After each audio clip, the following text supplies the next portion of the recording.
America में मंदी और दुनिया भर में आर्थिक सुस्ती की वजह से कच्चे तेल के भाव पर दबाव आना चाहिए, ऐसा सीधा सीधा रिश्ता बताता है। लेकिन भाव ऊपरी स्तर पर बना हुआ है। शुक्रवार को नाइमेक्स पर ब्रेंट क्रूड का भाव $109 प्रति बैरल पर देखा गया, जबकि WTI क्रूड का भाव $97 के करीब रहा। कच्चे तेल के उत्पादन और सप्लाई में हाल के दिनों में कोई बहुत ज़्यादा बढ़ोतरी नहीं हुई है। इसकी वजह से कीमतों पर सपोर्ट मिल रहा है उसे नीचे स्तर पर।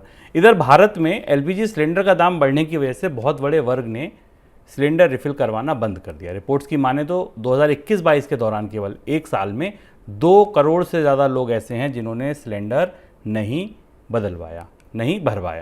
सर, पहला सवाल क्रूड पर। मंदी के बाद भी क्रूड की कीमतों में तेजी दिख रही है, ऐसा क्यों?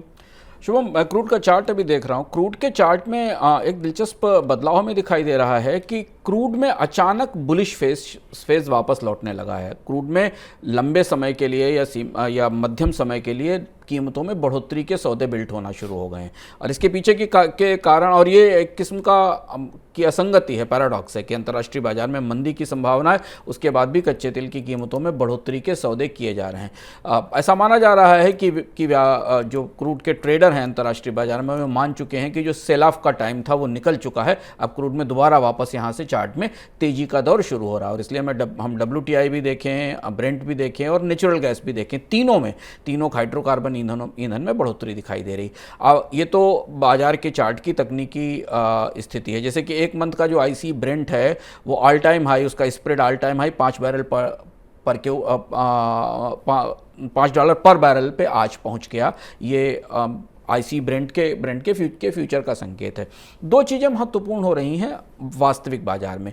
एक तो महत्वपूर्ण बात ये हो रही है कि क्रूड का जो प्रोडक्शन है ओपेक देशों का, उनकी जो बढ़ोतरी है और उनका जो अंडर प्रोडक्शन है वो रिकॉर्ड लेवल पर पहुंच गया है। यानी ओपेक के देशों को जितना उत्पादन कम करना था उसमें उन्होंने उतना उत्पादन नहीं किया, और अब ये कमी 2.8 मिलियन बैरल पर डे के आसपास जून में पहुंच गई है।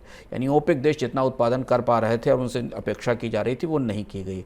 इसलिए बाजार में सप्लाई साइड से शॉर्टेजेस पहले से ही बनी हुई थी और बढ़ने की गुंजाइश है। दूसरा, सऊदी अरब की उत्पादन क्षमता को लेकर दुनिया में स्थितियाँ स्पष्ट होने लगी कि सऊदी अरब एक सीमा से अधिक बाजार में उत्पादन में बढ़ोतरी नहीं करेगा। दूसरी चीज़। तीसरी चीज ये कि बाजार को यह संकेत मिल रहा है कि रूस के कच्चे तेल की कीमतें तय करने के लिए अंतर्राष्ट्रीय बाजार में सहमति बन सकती है अमेरिका के दबाव में, क्योंकि दुनिया के हर देश को सस्ता कच्चा तेल चाहिए, और अमेरिका ने दुनिया के तेल आयातकों को यह समझाने की कोशिश की है कि अगर रूस के कच्चे तेल पर एक कैप लगा दिया जाएगा तो अंतर्राष्ट्रीय बाजार में कीमतों में बढ़ोतरी रुक जाएगी और बाजार में तेल की आपूर्ति भी होती रहेगी। ये तीसरा पहलू है जिसके कारण कच्चे तेल की कीमतों में मंदी के बावजूद बढ़ोतरी आ रही। और चौथी और महत्वपूर्ण बात वो जिस पर हमने कल चर्चा की थी कि सऊदी अरब कच्चे तेल की कीमत में बढ़ोतरी की तैयारी कर रहा है, जो शायद हाल फिलहाल की सबसे रिकॉर्ड बढ़ोतरी होगी। तो ये 4 प्रमुख चीज़ें हैं। इन चारों प्रमुख चीज़ों ने, यहाँ तक कि लीबिया में उत्पादन बढ़ने के बावजूद, जो कि ओपेक का एक बड़ा सप्लायर है, बाजार ने मंदी की संभावनाओं को किनारे रखते हुए क्रूड ने $106-107 पर बैरल का लेवल दोबारा दिखाना शुरू कर दिया, जो भारतीय बाजार के लिए चिंता की बात है। सर, LPG सिलेंडर का क्या हो रहा है? यहाँ पर लोग क्यों नहीं भरवा रहे हैं? LPG सिलेंडर की खबर अच्छी नहीं है। LPG सिलेंडर का जो आंकड़ा हमारे पास आया, रिफिल का जो हमने बताया, रिफिल में तेज गिरावट है, मतलब लोग दोबारा दूसरा सिलेंडर नहीं ले रहे हैं।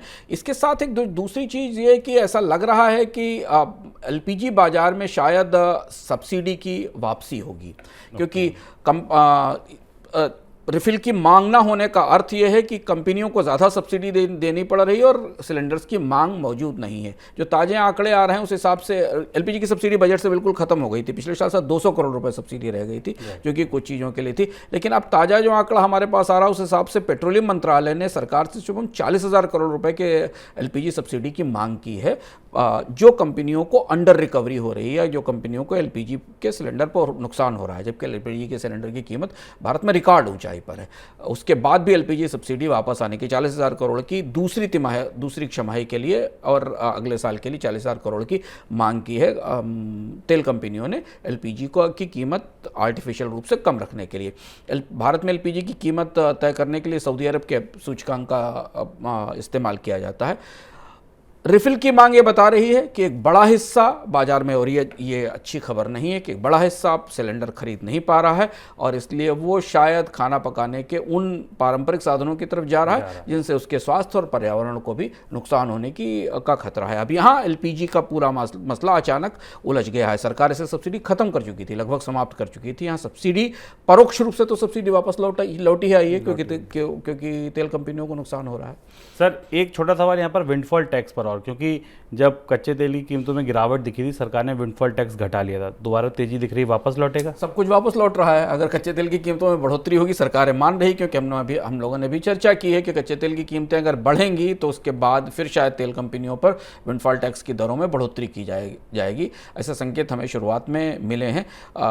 अगले एक हफ्ते के अंदर स्पष्ट होगा कि कच्चे तेल की कीमतें कहाँ जाकर स्थिर होती हैं।